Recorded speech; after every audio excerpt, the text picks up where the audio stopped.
Halo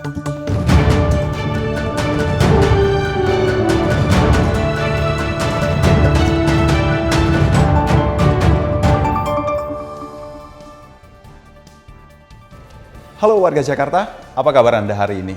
Bersama saya Anton Haryadi, program Berita Jakarta hari ini kembali hadir menjumpai Anda Selasa 30 Desember 2025, menghadirkan berita pilihan dan informasi terbaru untuk Anda.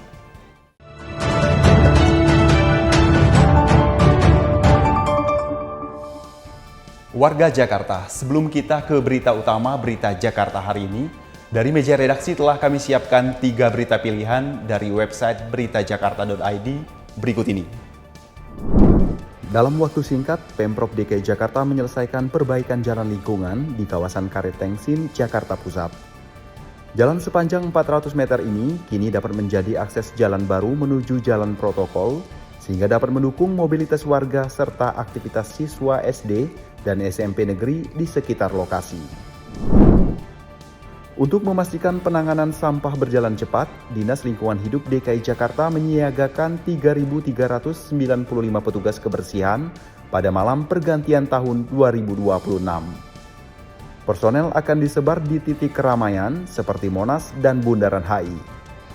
Petugas akan didukung puluhan unit truk sampah serta mobil sapu jalan otomatis.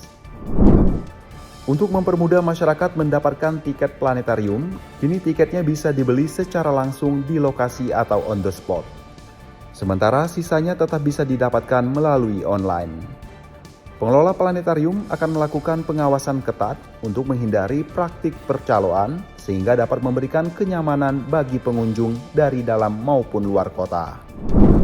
Informasi selengkapnya warga Jakarta bisa langsung kunjungi website beritajakarta.id, website berita resmi pemerintah Provinsi DKI Jakarta.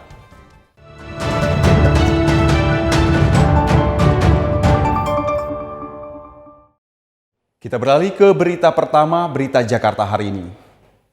Ancaman cuaca ekstrim membayangi kota Jakarta di penghujung tahun. Badan Meteorologi, Klimatologi, dan Geofisika atau BMKG memprediksi curah hujan tinggi akan terjadi dalam beberapa hari ke depan.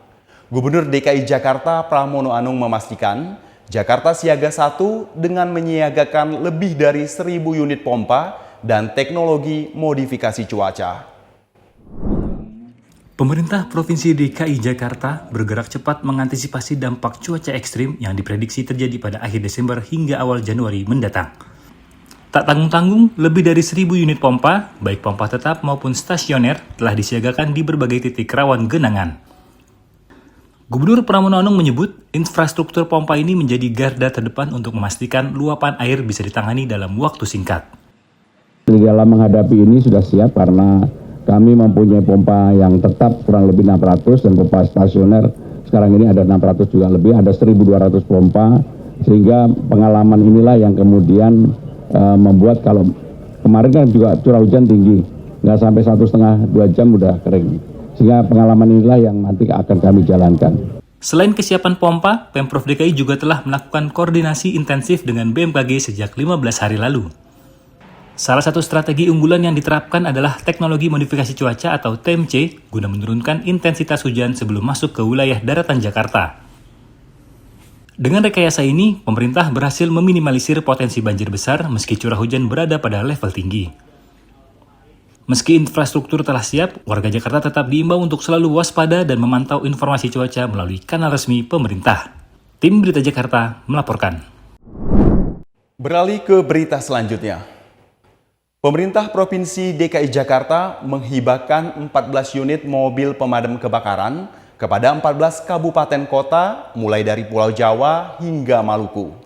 Jumlah ini diperkirakan bertambah di tahun berikutnya karena puluhan daerah lainnya di Indonesia tengah mengajukan permohonan serupa. Monumen Nasional menjadi saksi pelepasan 14 unit kendaraan dinas operasional atau KDO pemadam kebakaran. Unit yang dihibahkan memiliki kapasitas bervariasi mulai dari 2.500 hingga 10.000 liter.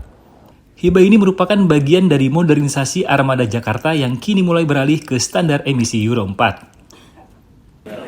Rekan-rekan sekalian, pada hari ini pemerintah DKI Jakarta menghibahkan 14 mobil pemadam kebakaran dan menyebar kepada hampir semua daerah.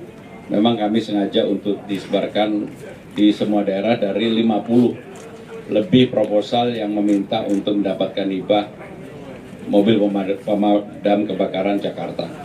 Dalam kesempatan ini saya juga ingin menyampaikan pemerintah Jakarta dengan pengalaman yang sangat kompleks untuk pemadaman kebakaran di Jakarta, dengan senang hati membuka diri untuk bagi daerah-daerah yang ingin belajar, training dan sebagainya di Jakarta. Tentunya kami dengan senang hati ingin menerima itu. 14 daerah penerima mulai dari Kota Bekasi, Ambon, Poso hingga Kabupaten Karo kini memiliki tambahan peralatan pendukung dalam menanggulangi bencana. Saat ini lebih 50 daerah tengah mengajukan proposal untuk mendapatkan hibah kendaraan operasional Dinas Gulkarmat Jakarta. Pemprov DKI Jakarta masih melakukan seleksi kembali daerah yang akan menerima hibah kendaraan berikutnya. Banyaknya permohonan yang masuk menunjukkan betapa tingginya kebutuhan armada pemadam kebakaran di berbagai daerah. Meski berstatus hibah, Pramono memastikan seluruh unit dipastikan dalam kondisi layak pakai dan telah melalui inspeksi ketat. Tim Berita Jakarta melaporkan.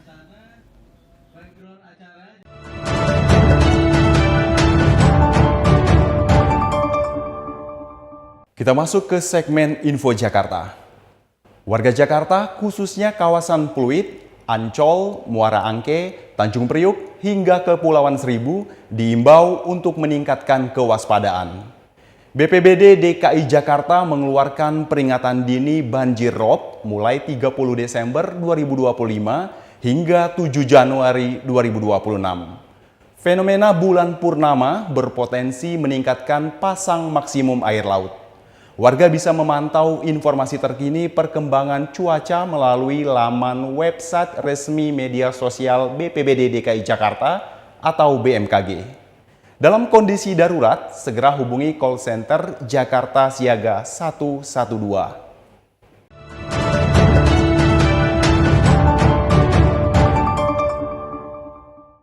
Beralih ke informasi cuaca.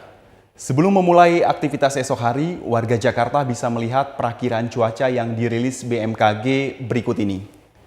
Dikutip dari laman bmkg.go.id pada Rabu 31 Desember 2025, sebagian besar wilayah Jakarta akan diguyur hujan ringan. Wilayah yang diperkirakan akan diguyur hujan ringan yakni Jakarta Pusat, Jakarta Utara, Jakarta Selatan, Jakarta Timur, Jakarta Barat, dan Kepulauan Seribu. Suhu udara diperkirakan berkisar antara 23 hingga 28 derajat Celcius. Masyarakat diimbau tetap waspada terhadap perubahan cuaca. Demikian program Berita Jakarta hari ini. Saya Anton Haryadi dan tim yang bertugas pamit undur diri. Menyongsong 5 abad Jakarta, jati diri Indonesia, megapolitan dunia. Salam Berita Jakarta.